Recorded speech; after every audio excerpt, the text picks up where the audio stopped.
The night highway is a completely different world.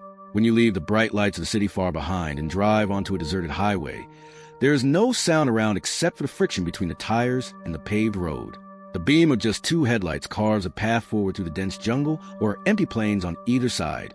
But where the darkness is this deep, many things happen in the middle of the night that have no scientific explanation. Today, you will hear 8 true highway horror stories just like that. The incident happened on an almost abandoned highway in North Carolina. The time was 2:45 in the morning. Mark was on a long road trip in his old sedan. Dense, pitch-black darkness surrounded him, and the sky above seemed covered in clouds. Mile after mile, the road was completely empty, with no gas stations and no sign of movement. Suddenly, Mark saw a light in his car's rearview mirror. Far behind, 2 headlights were charging toward him. Seeing another car on a deserted night initially felt like a relief, but within a few minutes, that relief turned into fear. The 2 lights behind were approaching at an extremely fast speed, so fast that it felt like the vehicle was flying at least 150 miles per hour. Mark accelerated slightly, but the vehicle behind pulled up right next to his bumper. The high beam intensity turned Mark's rear view mirror and side mirrors completely white. The blinding light was dazzling his eyes. Annoyed and terrified, Mark decided to pull over to the right side to give way so the vehicle behind could overtake him. He turned on his indicator, pulled his car right up against the edge of the road, and slowed down. The 2 intense headlights began to pass right beside his car. But at that moment of overtaking, what Mark saw was enough to freeze the blood in his heart. 2 bright headlights were indeed passing by his car and moving ahead, but behind that light, there was no metallic body. There was no engine, no wheels, not even driver. 2 glowing spheres of light were floating in the air, moving forward over the road at an incredible speed. The hair on Mark's body stood on end. He rubbed his eyes and looked again. About 100 yards in front of his car, the light suddenly vanished straight into thin air. There was no sound of brakes, no roar of an engine. The spine-chilling silence descended around him once again. Mark did not stop his car for a single moment that night. Reaching his destination the next morning, he learned that on that very highway in the 90s, a car would completely burn to ashes in a horrific head-on collision, and the driver's body was never found. This incident occurred on one of the deserted roads passing through the Arizona desert. A truck driver named Larry regularly transported goods overnight along this route. Around 2 in the morning, Larry noticed a strange heaviness in the dry desert air. On both sides of the road, there were only cacti and sandy plains. Suddenly, near a milestone on the right side of the road, Larry spotted a shadow. It looked like someone was sitting on their knees. Larry thought it might be a pedestrian or an accident victim asking for help. Without slowing down, he simply beamed his headlights directly at it. As the light hit, the figure stood straight up. It wasn't tall like a normal human. Its arms were much longer than usual, almost touching its knees. The most terrifying part was its face. There were no eyes, nose, or mouth, just smooth black skin. Larry froze in fear and pressed the accelerator without wasting a moment. The massive truck roared and sped up. Larry looked in the rear-view mirror to see if the entity was left behind. But what he saw was impossible to believe. With every milestone he passed, that figure was standing right next to the next milestone. It wasn't walking, it wasn't running, but no matter how fast the truck went, that eyeless, mouthless shadow with long arms was standing in the exact same pose at every single milestone. This game went on for almost 20 miles. Cold sweat gathered on Larry's forehead. He closed his eyes and just held the steering wheel tight. Finally, as the lights of the gas station came into view, the shadow figure vanished. Larry decided to quit his job that very night. Sam and his friend Kevin were driving from Texas to New Mexico. In the middle of the night, their car's fuel gauge dropped straight to the red line. Searching on GPS, they couldn't find any fuel station. The surrounding area seemed like an abandoned wasteland. Just then, a flickering yellow light was visible in the distance by the side of the road. Getting closer, they saw an old-fashioned gas station. Judging by its appearance, it looked like something straight out of a movie from the 60s or 70s. An old man was sitting at the counter inside the station, wearing a dirty pair of overalls. Sam stopped the car, got out, and said, "Hey man, fill up the tank, please." The old gas station employee didn't say a word. He got up slowly, grabbed the nozzle, and started pumping fuel. Sam noticed a foul stench, like rotting wood, coming from the old man's body. His face was pale white, and his eyes were fixed, not blinking at all. Kevin was observing everything from inside the car. He called Sam in a low voice and said, "Sam, get in the car quickly. Don't worry about the gas. Let's get out of here." Sam asked in surprise, "Why? What happened?" Kevin pointed a trembling finger at the gas pump measuring meter. Sam looked and saw that the meter dial wasn't moving. Neither digital nor analog numbers were changing, yet the sound of fuel flowing was clearly audible. Even more terrifying, reflected in the car's rear glass via the rearview mirror, he saw that the old man was casting no shadow on the ground, even though the neon light directly overhead was burning brightly. Sam didn't wait another second. Without even pulling out the pump nozzle, he jumped into the car and hit the gas. In the rearview mirror, he could see the old man standing motionless in the exact same spot, staring right at them. The next morning, when they tried to cross-reference the whole event on GPS and local maps, they found out there had been no gas station on that entire route for the past 40 years. At the exact spot where they had stopped, a gas station had burned to ground in a fire back in the 70s, and the employee inside had been burned alive. This story happened while a young woman was driving. Her name was Laura. Around midnight, Laura was heading toward her town from her sister's house. The road was a narrow path winding through the mountains. Normally, it takes 45 minutes to cover this route. Laura was driving while listening to her favorite songs. But even after an hour had passed, she noticed the road wasn't ending. Her GPS showed she was going in circles in the same place, yet she hadn't taken any U-turns. She was driving on a straight path. Suddenly, she noticed a strange sign on the side of the road. "Welcome, mileage 0. She thought maybe she had accidentally taken the wrong road. But after driving for another 10 minutes, she saw the exact same sign again. "Welcome, mileage 0. Laura now began to panic. She noticed that the hands on her clock were stuck at 12:15. Only a terrible static sound was coming to the car radio.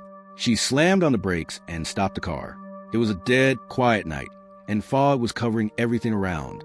Rolling down the car window just a bit, she could hear the sound of thousands of people whispering from outside. It was as if someone was calling her name from the dense jungle on both sides of the road. They were saying, "Come down right here. This road never ends." Trembling with fear, Laura screamed, turned the steering wheel, and started driving in the opposite direction. But no matter which way she went, that same sign appeared in front of her every 3 minutes. Laura realized she was trapped in an invisible snare of time and space. Finally, she closed her eyes, started praying to God, and began honking the horn continuously. At the loud sound of the horn, the surrounding fog suddenly seemed to clear. Music started playing on the radio again, and the clock hands moved, reaching 12:46. Laura saw that she had arrived at the main entry point of her town. That night, Laura understood that losing your way on a highway in the middle of the night doesn't just mean losing your path. Sometimes it means crossing the boundary of life itself. On a foggy winter night in Pennsylvania, this incident happened to Daniel. He was accompanied by his younger brother. The road was so thickly shrouded in fog that nothing beyond 4 or 5 feet ahead was visible. Daniel was driving very slowly and with extreme caution. Suddenly, breaking through the darkness behind, the terrifying horn of a massive monster truck roared out. From within the fog emerged a huge, rusted, older model trailer truck. The truck began driving right on Daniel's rear bumper. Terrified, Daniel increased his speed, but the speed of the truck behind kept increasing too. Every time he tried to change lanes, the truck followed him and tried to block his path. Amidst a high-speed chase, Daniel noticed that the oversized truck's windshield behind him was completely covered in fog, and no one was sitting in the driver's seat. The steering wheel was turning all by itself. Overwhelmed by fear, Daniel's brother started crying. The truck now began slamming into the back of Daniel's car forcefully. Bright sparks flew everywhere from the horrific friction of metal against metal. Daniel realized that if this continued, they would fall straight into a ravine. Ahead, a narrow wooden bridge came into view, one that could only support the weight of small vehicles. As a last resort, Daniel drove onto the bridge at full speed. He thought the massive truck wouldn't be able to get onto the bridge. Crossing the bridge, Daniel stopped the car and looked back. From inside the fog, the massive truck was charging toward the bridge at high speed. But right before its wheels touched the bridge, the truck's engine exploded with a deafening noise. An entire truck turned into thick black smoke in an instant, vanishing into thin air. Daniel and his brother saw an ancient memorial plaque at the base of the bridge stating that on this night in 1974, an oil tanker truck lost control, fell into the ravine, and the driver burned to ashes inside. Matthew was driving home alone one night on a deserted highway in Connecticut to ward off fatigue. He turned on the car's FM radio, but no station was playing clear music. There was only static filled with noise and strange sounds. Tuning through channels, the radio suddenly locked onto one station. No music was coming from it. A mechanical, cold voice spoke up, "Good night, Matthew." Matthew was startled. He thought he might be mishearing things.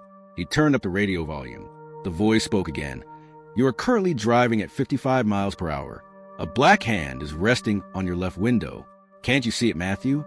Matthew's heart almost stopped beating. Terrified, he looked at the left window. Out in the deep darkness, a long, bloodless, pale hand was indeed gripping the window glass, its long fingernails scraping against the glass to make a horrific sound. Matthew screamed and reached out to turn off the radio, but the radio buttons weren't working. The mechanical voice on the radio continued. "It's useless trying to turn it off, Matthew. There's a curve just 300 meters ahead on your road. Someone is waiting for you there. You won't be able to press the brakes." Matthew immediately tried to step on the brake pedal, but surprisingly, the brake pedal was completely frozen solid, not moving down even an inch. The car was speeding toward the dangerous curve ahead at full momentum. The voice on the radio now began to laugh loudly. Making a final attempt to save his life, Matthew pulled the car's emergency handbrake with all his strength. The car spun several times on the road and slammed into the side guardrail before coming to a stop. Because the airbags deployed, Matthew narrowly survived. Miraculously, as soon as the car stopped, the radio went completely silent, and the pale hand on the outside window vanished. When the rescue team arrived, they reported that every year at that curve, numerous drivers die in accidents the exact same way due to brake failure. Eric was driving on a mountainous highway in Virginia on a night of pouring rain. Due to the heavy rain, the road ahead was almost invisible. At that moment, he saw a young woman standing by the side of the road, completely soaked, raising her hand for help. Out of kindness, Eric stopped the car and let the girl in her wet clothes get into the back seat. Getting in, the girl simply lowered her head and said, "Thank you. Just drop me off near the bridge ahead." Looking in the mirror, Eric couldn't see the girl's face clearly because it was covered by her long, wet hair. But within moments, Eric noticed that the temperature inside the car had dropped unbelievably low. It felt as if the air conditioner was running at maximum cold, even though the AC was completely off. Even the vapor from his breath was freezing. Eric tried to make casual conversation. "What's your name? Where were you going alone in the rain at midnight?" The girl gave no answer. She maintained a strange silence. When the car reached near the intended bridge, Eric looked toward the back seat and said, "We're here." But there was no one in the back seat. The entire seat was dry, without a single drop of water anywhere. Yet just moments ago, the girl had been sitting there completely soaked. Shivering with fear, Eric slammed on the brakes. He got out of the car and opened the back door. The seat was completely empty, but lying on the seat was an old-fashioned silver locket. Opening the locket, Eric saw a small photograph inside. The girl in the picture was none other than the very same young woman he had given a lift to. Later, from the locals, Eric learned that back in the 70s, on the exact same rainy night, that young woman had lost her life in a hit-and-run accident, and ever since her death, she asked passing drivers for a lift at midnight, only to travel as far as the bridge where the accident occurred. On a deserted country road in Ohio, there was a massive, rusted iron truss bridge. There were rumors among the locals that crossing this bridge in the middle of the night was extremely dangerous. A young man named John didn't believe in all these ghost stories. Late one night, he was crossing that bridge on his motorcycle. When he reached the exact middle of the bridge, his motorcycle engine suddenly shut off with a loud noise. The surroundings seemed to turn even quieter all at once. Even the sound of the flowing river water seemed to have stopped. John got off the motorcycle and tried to start it. Just then, there was a dripping sound from above his head. The sound of something like mud dropping onto metal. John slowly looked upward. Hanging upside down on the overhead iron truss beam was a massive, emaciated humanoid figure. Its body was completely rigid, its skin gray like ash, and its eyes glowed in the dark like a tiger's. Holding onto the metal structure, the creature began descending rapidly like a reptile. Its speed of movement was far greater than humans. John's heart felt like it was about to stop. Leaving his motorcycle behind, he started running in the opposite direction. Behind him, he could hear the sharp sound of the creature's long claws scratching against the iron of the bridge. The sound was drawing closer to him, as if the creature was charging from behind to hunt him down. As soon as John crossed the boundary of the bridge and stepped onto the paved road, he heard a loud, horrific roar. Gathering his courage, he looked back. He saw the creature stopped at an invisible boundary at the far end of the bridge. It couldn't step outside the bridge. The creature opened its mouth wide toward John. There were no teeth in its mouth, just an infinite dark abyss. After a moment, the creature walked backward again and vanished into the darkness of the iron structure. John took the help of the police that night to recover his motorcycle. Arriving at the scene, the police found deep scratch marks on the bridge's iron frame, which would be impossible for any ordinary animal to make. Highways aren't just paths connecting 2 points. When silence falls in the middle of the night, these roads seem to come alive. They have stories of their own, unfulfilled souls, and things we can never explain. So the next time you drive alone on a deserted highway at midnight, be a little careful when keeping an eye on your rearview mirror. Who knows, maybe the light following you doesn't even have a car. Which of these 8 highway horror stories sent the biggest chill down your spine? Have you or anyone you know ever experienced something like this on the road? Be sure to share your thoughts and stories in the comments below. If you enjoyed this video, give it a like and share it with your friends. For more spine-chilling, mysterious, and real horror stories, hit that subscribe button right now and turn on the notification bell so you never miss an upload. That's all for today. Stay safe on the night roads. Keep your eyes open, and I'll see you in the next terrifying episode. Thanks for watching.